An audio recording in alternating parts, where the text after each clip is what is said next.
আজকে আমার ছোট মেয়ের বিশেষ দিন। আর এই বিশেষ দিনে বড় মেয়ে ছোট মেয়েকে কী গিফট দিল আর সেই গিফট পেয়ে কতটা পরিমাণ খুশি হয়েছে আর কী রান্না করলাম, রান্না খেয়ে আমার মেয়ে কীভাবে প্রশংসা করে আর সকালবেলা একটি দুর্ঘটনার হাত থেকে বেঁচে গেছি, সবটাই থাকছে আজকের এই ভিডিওতে। হ্যালো, আসসালামু আলাইকুম। সবাই কেমন আছেন? নিশ্চয়ই আল্লাহর রহমতে প্রত্যেকে ভালো আছেন। আলহামদুলিল্লাহ, আমার ভাই ও বোনদের ভালোবাসায় আমরাও সবাই ভালো আছি। তো আমি সকালবেলা ঘুম থেকে উঠে পাতিলে করলা সিদ্ধ করতে দিয়েছিলাম, ওটাকে ভর্তা করব এই জন্য। তো আমি একটু অন্যমনস্ক বা অন্য কাজে ব্যস্ত হয়ে পড়েছিলাম, আমার খেয়ালই ছিল না আমি করলা সিদ্ধ করতে দিয়েছি। যখন আমার নাকে গন্ধটা চলে আসলো পোড়া পোড়া, তখনই কেবল টের পেলাম আর গিয়ে দেখি পাতিলের এই অবস্থা। সেটা তো দেখতেই পেলেন, একদমই আমার খেয়াল ছিল না। আজকাল এমনই হয় আমার সাথে, কোনো কিছু চুলায় বসিয়ে দিলে দেখি আমার আর মনে থাকে না। তো যাই হোক, একটু অল্পের জন্য বেঁচে গেলাম, কারণ বেশি বড় কোনো ক্ষতি হয়নি পাতিলের। তো তারপরে কোনো রকমে করলাটাকে আমি উঠাই নিতে পারছি। করলার তেমন একটা পুড়ে যায় নাই, পাতিলটা পুড়ে গেছে। সে করলায় ভর্তা করব গরম ভাত দিয়ে খাওয়ার জন্য। তো এদিকে বিছানাপত্র সব কিছু গুছিয়ে নিলাম। তারপরে এখন চা বসায় দিয়েছি, কারণ চা খেলে কাজে এনার্জি পাওয়া যায়। সকালবেলা চা না খেলে কি আর হয় বলুন? আমরা যারা চাখর আছি তাদের চা না খেলে হয়ই না। চা না খেলে শরীরে এনার্জি ফিরে পাওয়া যায় না। তো সব কিছুর মূলে আগে চা থাকতেই হবে। আমার সাথে কে মত আছেন সবাই বলবেন। তো যাই হোক, এদিকে আমি চাটাকে ঢেলে নিলাম আর চা খেতে খেতে কিছুক্ষণ একটু অপেক্ষা করব, কী রান্না করব সেই সমস্ত একটু চিন্তা ভাবনা করব। কারণ আমাদের প্রতিদিন রান্না করতে করতে এমন একটা অবস্থা হয়ে যায়, কী রান্না করব এই চিন্তা করতে করতে অর্ধেক সময় শেষ হয়ে যায়। তো যাই হোক, এদিকে আমার মা গ্রামের বাড়ি থেকে আমাদের গাছের কাঁঠাল একদম কুটে ধুয়ে সিদ্ধ করে নিয়ে এসেছিল আমার জন্য, কারণ আমার মা জানে আমি কাঁঠাল ভাজি খেতে অনেক পছন্দ করি। তো এইদিকে এটাকে অবশ্য গরিবের গোস্তও বলা চলে, কারণ আমাদের মতো ফ্যামিলি এটা হচ্ছে গরিবের গোস্ত। ওই যে কথায় আছে না, দইয়ের স্বাদ ঘোলে মিটাইতে হয়, এমন একটা পরিস্থিতি। তো আমি কাঁঠালটাকে ভাজি করার জন্য রান্না বসায় দিলাম। এই কাঁঠালটা আমি ভাজি করব কিছু মাংস ফ্রিজে রয়ে গেছে সেগুলো দিয়ে। একটু মাংস দিয়ে রান্না করলে ভাজিটা অনেক টেস্ট হয়।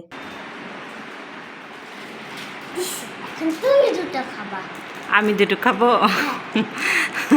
আমার খাইতে হবে না তো, তুমি খাইলেই আমার খাওয়া হবে। এটা হচ্ছে একটা আখিয়ান, আর মানে আখিয়ানটিকে দিবা আর একটা বাড়িলেনটিকে দিবা। হ্যাঁ,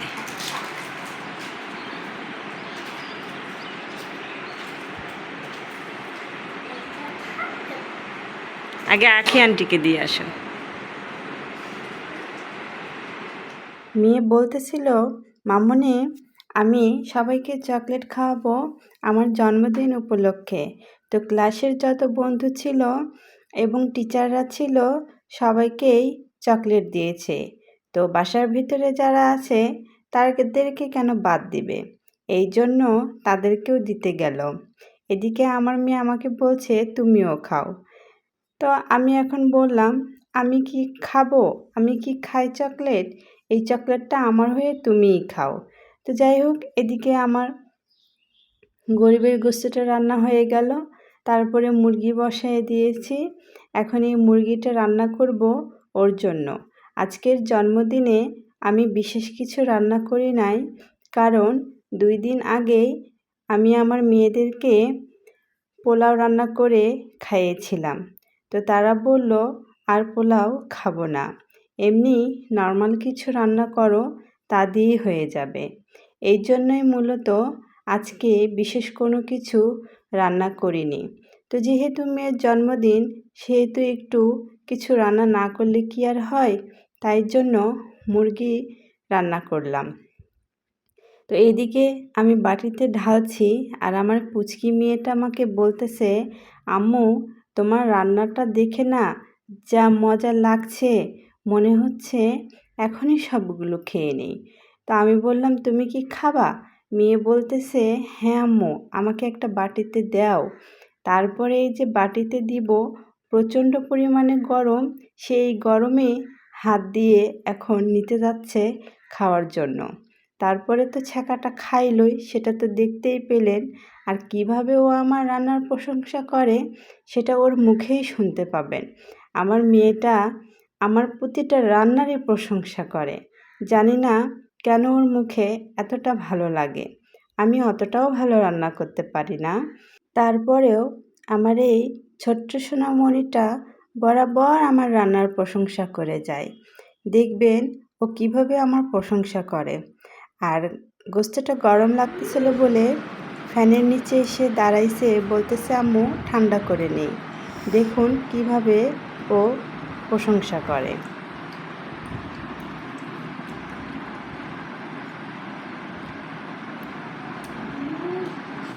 So yummy.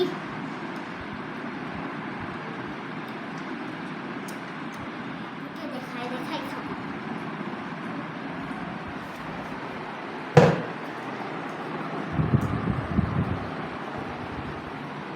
দেখ আমি চিকেন কষা খাই।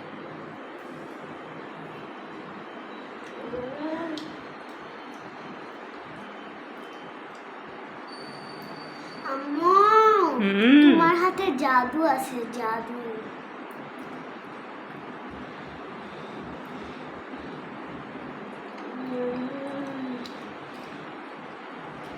যারা যারা আমার আম্মুর রেসিপি এই সুন্দর সুন্দর সুন্দর এটা চিকেন কষা খাইতে চান, তাহলে চলে আসুন আমাদের বাসায়।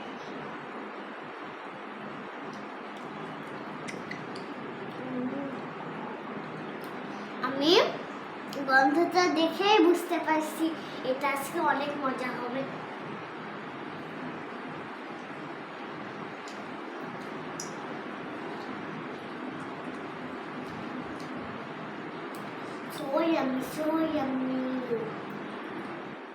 শুনলেন তো কিভাবে আমার রান্নার প্রশংসা করছে? আসলে আমার রান্না করতে যে সময় দিতে হয় বা যে কষ্ট করতে হয়, মেয়েরা যখন আমার রান্নার প্রশংসা করে খাওয়ার পরে, তখন আমার সমস্ত কষ্টই দূর হয়ে যায়। কারণ আমার স্বামী তো আমার রান্নার কখনো প্রশংসা করে না, তো ওর কথা বাদই দিলাম। আমার মেয়ে দুটো বরাবর আমার হাতের রান্নার অনেক প্রশংসা করে থাকে। তো যাই হোক, কে প্রশংসা করলো বা না করলো সেটা বড় কথা নয়। কথা হচ্ছে আমার বাচ্চারা আমার রান্না প্রশংসা করে, এখানেই আমার সার্থকতা। তো এইদিকে লাল শাক নিয়ে আসছিল রাতের বেলা, সেটাকে ভাজি করলাম। আর মেয়ে যেহেতু পায়েস পছন্দ করে, তো পায়েসই রান্না করলাম, আর তেমন কিছু রান্না করি নাই। তো পায়েস রান্না করার জন্য পাতিলে দুধ বসায় দিয়েছি, এই যে নারকেল দিয়ে দিলাম। এইভাবে নারকেল দিয়ে পায়েস রান্না করলে আমার যেমন ভালো লাগে, তেমনি আমার বাচ্চাদেরও অনেক ভালো লাগে। মেয়ে জানে না আজকে আমি পায়েস রান্না করব। তো পায়েস রান্না করা দেখে সে অনেক খুশি হয়েছে। তারপরে এই যে গরিবের মাংস দিয়ে আজকে আমি ভাত খাবো। প্লেটে ভাত নিচ্ছি খাওয়ার জন্য, কারণ রান্না করতে করতে বা এদিকে কাজ করতে করতে অনেকটা সময় গড়িয়ে গেছে, আমার প্রচণ্ড পরিমাণে ক্ষুধা লেগেছে। তো তাই জন্য আগে খাওয়া দাওয়া করে নিব, তারপরে বাকি কাজগুলো করব। তো খেতে খেতে এদিকে পায়েসটা হয়ে গেল। তো আমি পায়েসটা এই যে বাটিতে এখন ঢালছি। পায়েসটা বাটিতে নামানোর পরে মেয়ে দেখে বলতেছে, আম্মু তাড়াতাড়ি আমাকে খেতে দাও, আমি আর লোভ সামলাতে পারছি না। তখন আমি বললাম, ঠিক আছে, এই যে মেয়ে নিজেই বাটি নিয়ে এসেছে খাওয়ার জন্য, তাহলে বুঝুন কত পরিমাণে সে পছন্দ করে পায়েস। কার কার বাচ্চা পছন্দ করে সবাই একটু বলবেন। আমাকে ঠিকমতো ঢালতেই দিচ্ছিল না, বারে বারে বলতেছিল আম্মু আমাকে দাও, আম্মু আমাকে দাও। আমি যতই বলতেছি দিচ্ছি, ততই সে চিল্লায়েই যাইতেছে। তখন এই যে দিলাম, পুরো এই বাটিটাই সে খাওয়ার পরে আবার পুনরায় নিবে, আবার সে প্রশংসা করবে আমার পায়েসটা কেমন হয়েছে।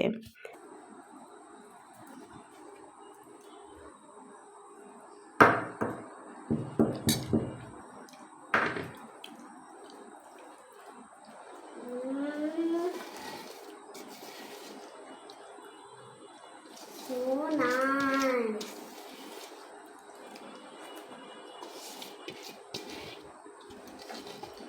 So nice, so nice. আম্মু যারা এত সুন্দর টেস্ট পায়েস খাইতে চান তারা খুব খুব তাড়াতাড়ি চলে আসুন, না হলে কিন্তু আমি সব খাই শেষ করে ফেলবো। আর লাইক সাবস্ক্রাইব করবেন,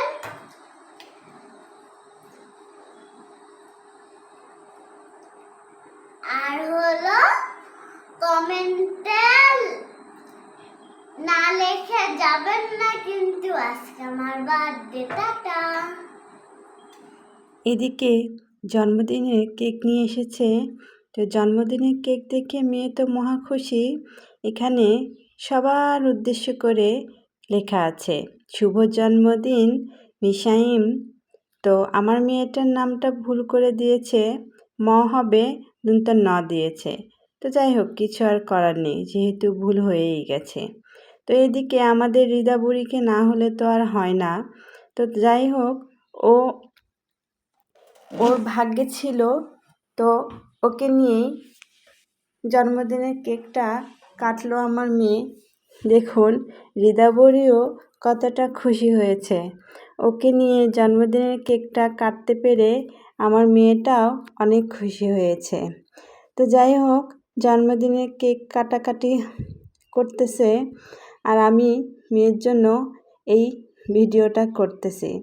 কারণ বড় হয়ে গেলে এই স্মৃতিগুলো আর পাওয়া যাবে না। ও যখন বড় হবে তখন দেখবে ওর জন্মদিনে কেকটা কেমন ছিল। যদিও সেরকম কোনো কিছু নয়, তবুও আমাদের কাছে এটাই অনেক। কারণ আমরা যা দিতে পারবো, আমরা যা করতে পারবো আমাদের সন্তানদের জন্য, আমার সন্তানরা তাতেই অনেক খুশি থাকবে। এটাই তো বাবা মা হয়ে সার্থকতা, বলুন।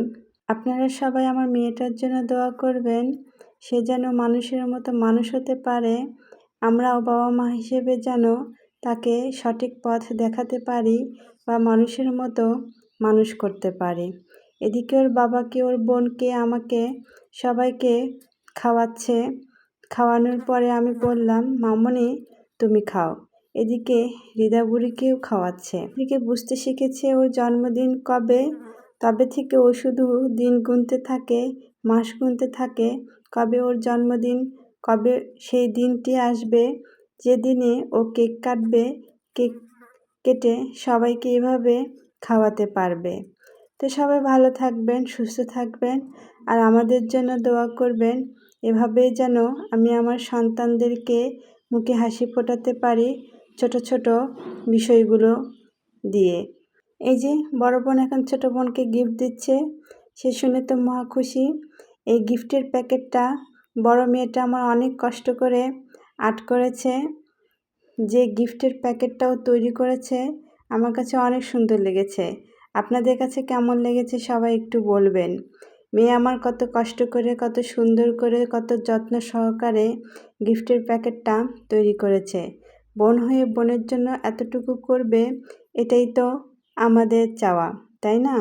তো যাই হোক, প্যাকেটের ভিতরে কী আছে এখন দেখা যাক। আমিও জানি না সে কী নিয়ে এসেছে, কখন যে এগুলো করেছে আমি নিজেও জানি না। তো এই যে এখন খুলে বের করবে। সে এখন দেখে খুব খুশি। চকলেট নিয়ে এসেছে, আরও একটা গিফট আছে। এই গিফটের মধ্যেও কী আছে আমিও জানি না। এখন এটা দিল। আমি বললাম দেখি প্যাকেটটা কেমন হয়েছে। এটা একটা আলাদা ডিজাইন করেছে, দেখতে সুন্দর দেখা যাচ্ছে। তো যাই হোক, এখন ওর ভিতর থেকে বের করুক কি গিফট আছে। সম্ভবত এটাও চকলেট জাতীয় কিছু হবে, যদিও আমি জানি না, তবুও আমি বলতেছি আন্দাজের ওপরে। তো দেখি যে হ্যাঁ, ঘটনাটা সত্যই ঘটে গেল। আমি যা বললাম তাই হয়ে গেল। এই যে চকলেট। তো যেটাই হোক না কেন, বড় বোন হিসেবে যা দিয়েছে আমার মেয়েকে, তাতেই অনেক সন্তুষ্ট থাকা দরকার। দুই বোনের ভিতরে সম্পর্ক এমনই হওয়া উচিত। সবাই ভালো থাকবেন।